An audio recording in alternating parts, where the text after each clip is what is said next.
My name is Eric Worre, and for almost 30 years I've been an entrepreneur, struggling at times, but ultimately succeeding.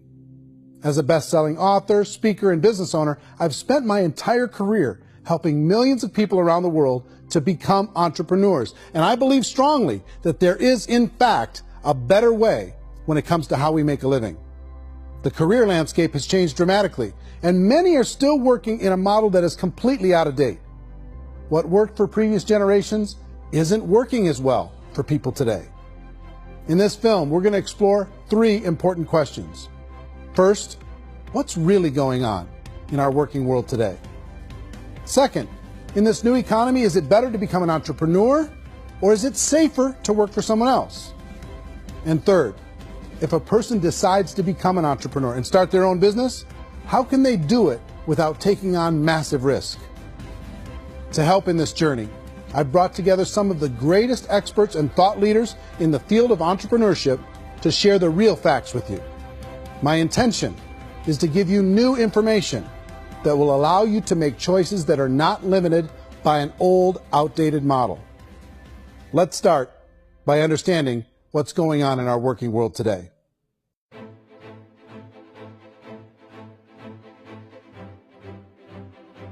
Let's look at unemployment. 30–40% of the people are honestly not working, but would be working. What our government does is if you haven't found a job in 6 months, we don't call you unemployed. We pretend you dropped out of the labor force. I've often said that unemployment, particularly structural unemployment, that's unemployment due to technological changes, is the first sign of economic growth.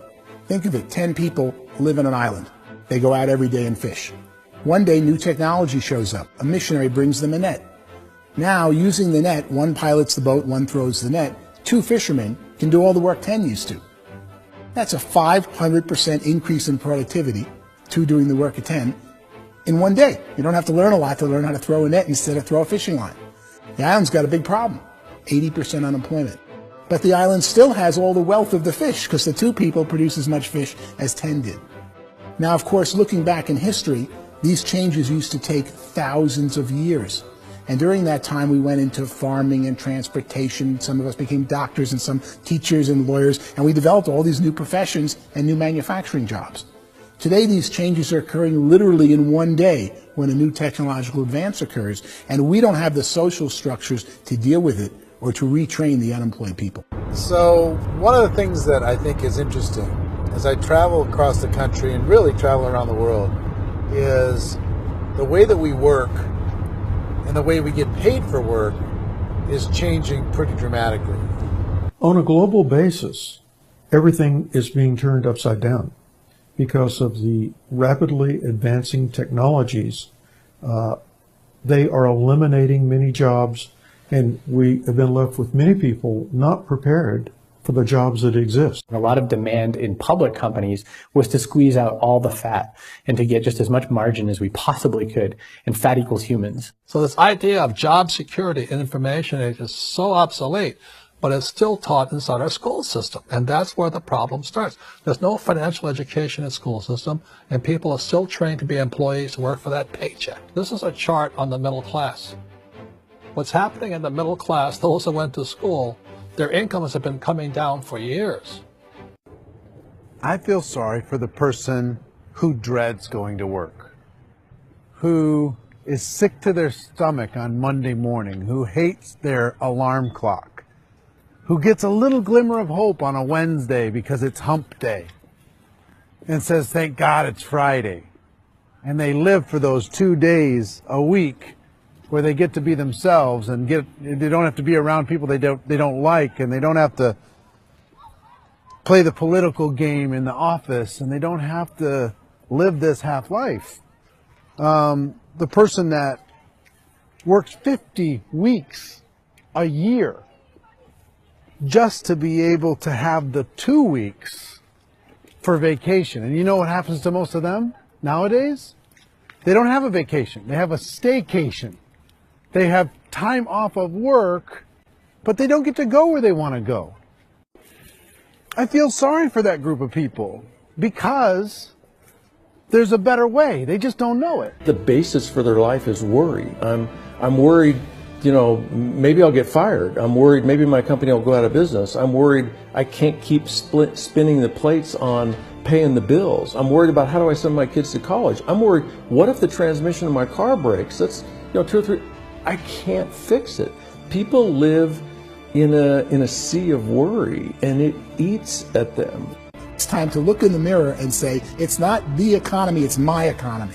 It's my little world of where I am. I need to improve. I'm not going to wait for the economy to come back, because frankly, the economy is doing great in this country. The average household income in the United States is approximately $50,000 a year, what they call the middle class. To reach the top 25% of income earners, you need to earn at least $90,000 a year.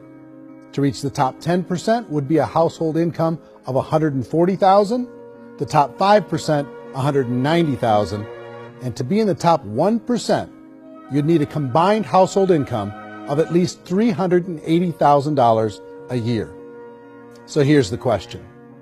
What do you think would give you the best chance to move up and get to the top 10%, the top 5%, the top 1% or beyond? In my opinion, and in the opinion of many, many experts, the answer is to become an entrepreneur, to become your own boss. The spirit of the entrepreneur is to be a risk taker and to be resourceful and unstoppable, and to have a vision of yourself beyond where you are and not willing to settle for life as it is. Think about the great entrepreneurs. They're visionary. They have heart. They're willing to do today what others won't so they can do tomorrow what others can't. Personally, I don't think of the new economy, the old economy. I create my own economy. The entrepreneur's in control. I decide what the economy is going to be like. In the world of entrepreneurship, there are no limits. You can make as much as you want, depending on how much you want to work and how smart you are and how great a team you put together. There's no more lifetime rewarding business than being an entrepreneur. Why in America, where anyone could be anything, would people want to give up their freedom and become effectively a modern-day slave, told shut up and be here every morning at 7:30, leave at 5:30, and do what I tell you? And most people say, I'd love to be my own boss. 70% of Americans would love to be their own boss, according to recent polls. But they don't know how to get there. Because what are you going to do? One, you could buy an existing business. If somebody's selling an existing business, you have to ask why. Usually because it's probably hard. It's probably not making as much money as they hope. Two, they could buy a franchise. A little less risk, proven system, but it's expensive to be able to do that. Three, they could start something from scratch. And that's where a lot of people feel like, I don't have the chops to do it. I don't have the money. I don't have the product idea. I don't have the expertise. I don't have whatever it's going to take to be able to get there. And I can't risk my family to do it. So, fourth, they could become an investor. A lot of people in this town invest to try and figure out a way, but you got to be pretty smart with that game too, right? People that start their own business, they spend a lot of money, they spend a lot of time, a lot of effort to get things started. And the more you invest on the upfront, the harder you typically work at it.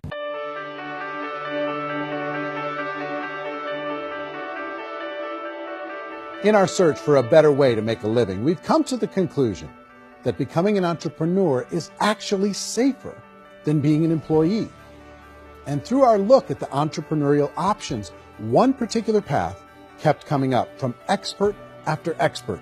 And I think most people will find it surprising because it's certainly a non-traditional business model.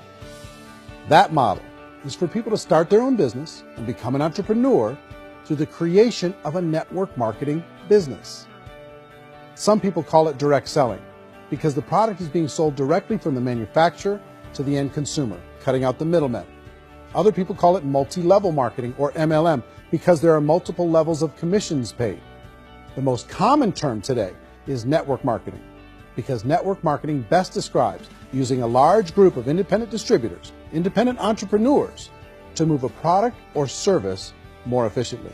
So my friend here, Donald Trump, and I, we always write about the network marketing industry. And the reason we support the network marketing industry is because it really is a business school for entrepreneurs. Because most people come out of school looking for a paycheck. Oh, that's terrible. I went to network marketing like that. I think if it didn't exist, we should invent it. It is that good. I think direct selling is a great way to do business today. It's very easy to get into that industry, and you can be self-employed, be, in effect, an entrepreneur. A traditional company will spend up to 50% of their total revenue on marketing. Network marketing companies use a different approach. Instead of having all that extensive marketing expense, they utilize a network of independent distributors to do the marketing for them. Now, why do they do this? First, because word-of-mouth advertising is so much more effective today than traditional media advertising. Second, some products need to be explained or demonstrated, and an independent salesperson can do that more effectively than an ad campaign. Third, it's completely efficient. The company only pays for the marketing of their product if a sale happens and not before. Imagine if Amazon allowed you to become an independent distributor and paid out 40% of its revenue to that distributor group. All you had to do as a distributor was recommend a product, and if a person bought it on Amazon, Amazon would take care of all the logistics, and you'd get paid for bringing the customer. Now imagine you got paid for every purchase that customer made for the rest of their lives. Well, Amazon doesn't offer this option, but network marketing companies do. 85% of all buying decisions in our society are made as a result of word of mouth or reputation. We're recommending things to each other all the time. You know, who's your dentist? Who's your doctor? Who's your lawyer? What detergent, are you using? What legal system are you using? What product are you using? We're talking to each other about the things that we love anyway. When you go into a big box retailer, you're lucky if the clerk looks you in the eye, much less gives you any detailed or accurate information about what you're purchasing. So of course, this personal information, this education coming from a friend, a neighbor, a relative, or even a stranger, but one who has experience with the product is extraordinarily valuable. As a matter of fact, network marketing can educate consumers probably better than any other form of marketing. It certainly can do better than advertising, because advertising usually has a certain hype to it, and you can only get limited information. So, network marketing trumps advertising. The keys to network marketing is providing an opportunity for the masses to get involved, providing an opportunity for the average person who doesn't have the resources to start their own business. All of this so far is fairly straightforward, but network marketing offers another benefit, and it's this benefit that makes it so interesting for entrepreneurs. Network marketing allows a distributor to build their own network of other distributors and then compensates them on the sales created by that entire group. Direct selling is, at its base, very simple. It's the sale of a product or service to an individual on a face-to-face, one-on-one basis, just the way we're talking right now. But there's an important element as well, and that's the offering in conjunction with that sale of product, the offering of an opportunity for someone to make something of themselves.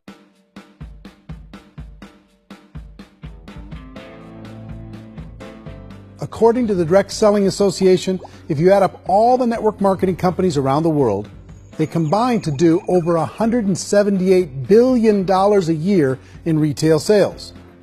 To give you an idea of how big that really is, the NFL, the National Football League, does approximately $9 billion a year.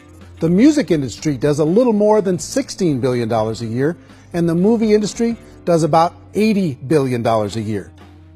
Using a conservative average, network marketing companies pay their distributors about 40% of that $178 billion in the form of commissions, which adds up to more than $71 billion a year.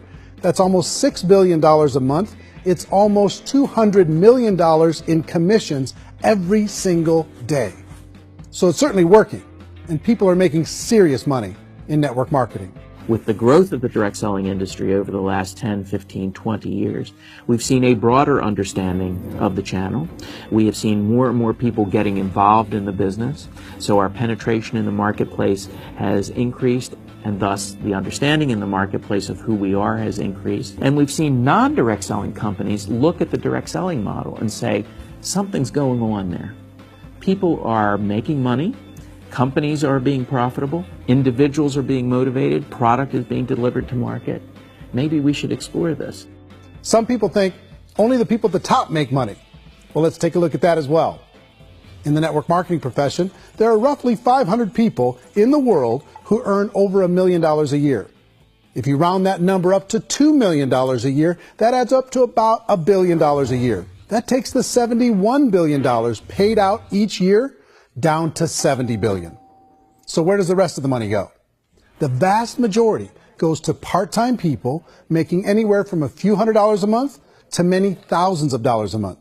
It goes to people who choose to make it a full-time career move and earning even more than that. Every day, people are using the money they earn through network marketing to pay off debt, have more fun, and improve the quality of their lives. Everyone I know in network marketing has been doing that since the 50s.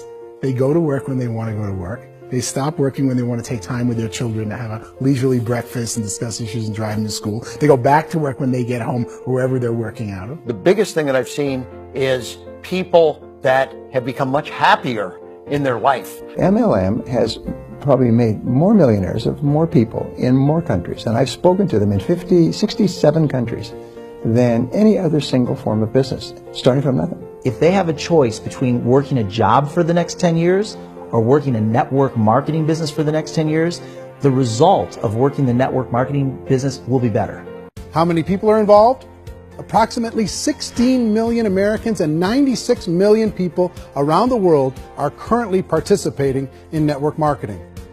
And in a recent poll, 82% of those people report a good, very good, or excellent experience with network marketing. So people are happy.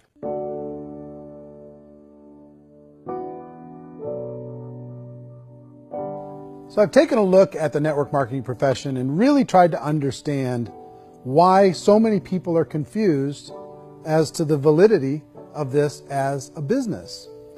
One is this pyramid shape. People get really messed up with this pyramid. Oh, it's one of those pyramid things. So I just think there are a lot of haters out there who really don't understand the industry and say, oh, it's a get-rich-quick scheme. It's a pyramid. Well, corporate America is a pyramid scheme. You know what I mean? It goes like this. You have thousands of MBAs, let's say working for Ford or General Motors or Coca-Cola. If all these MBAs are all trying to get to here, that's a pyramid. Only one guy's going to make it. Every 10 years, one's going to make it. Whereas you look at network marketing, it's like this. So you're here, and your job is to develop other CEOs coming up behind you. So it's an inverse pyramid. It doesn't matter what shape the company is or the compensation plan is shaped, whether it's a circle or a pyramid or a triangle or a trapezoid, it doesn't matter.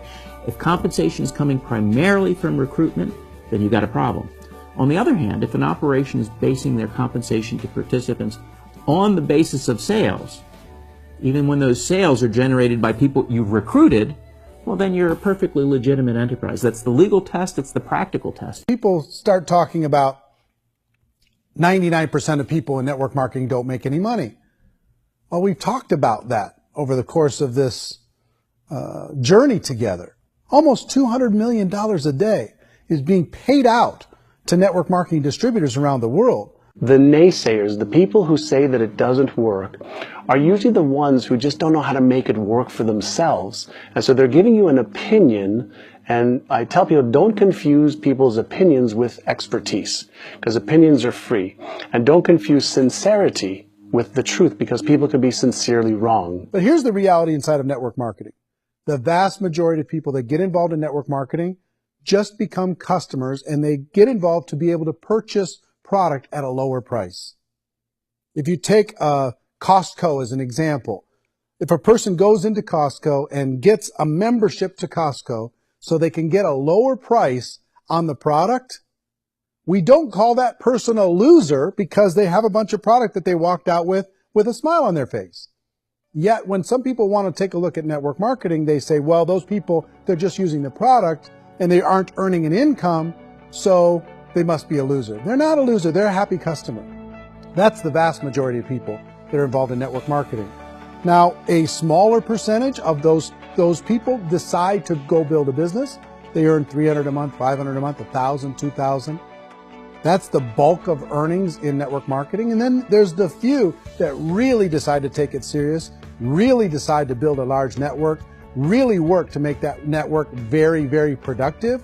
And those people make huge amounts of money and there's no cap.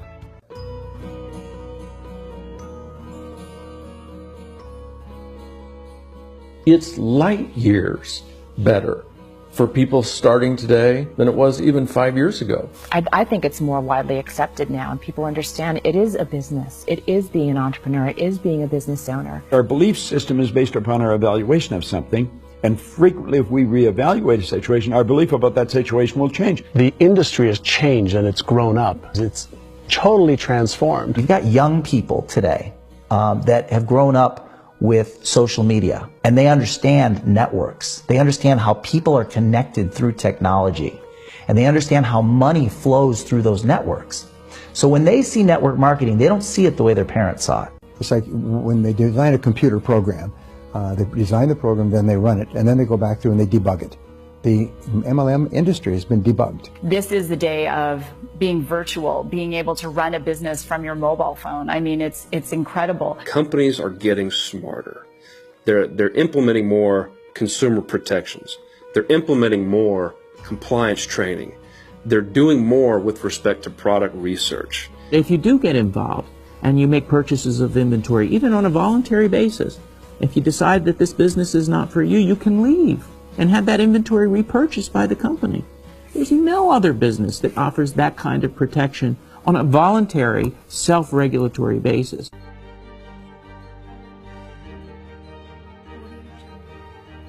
Life's too short to spend it living someone else's dream instead of your own. It's too short to spend it living at a fraction of your potential. Can being an entrepreneur be a challenge at times? Sure. But here's what you get in exchange. It can be yours. Something that you built, something that you created, something that you made happen. This balloon represents your dream. It represents entrepreneurship. My wish for all of you is that you would reach out and grab it. The choice is up to you.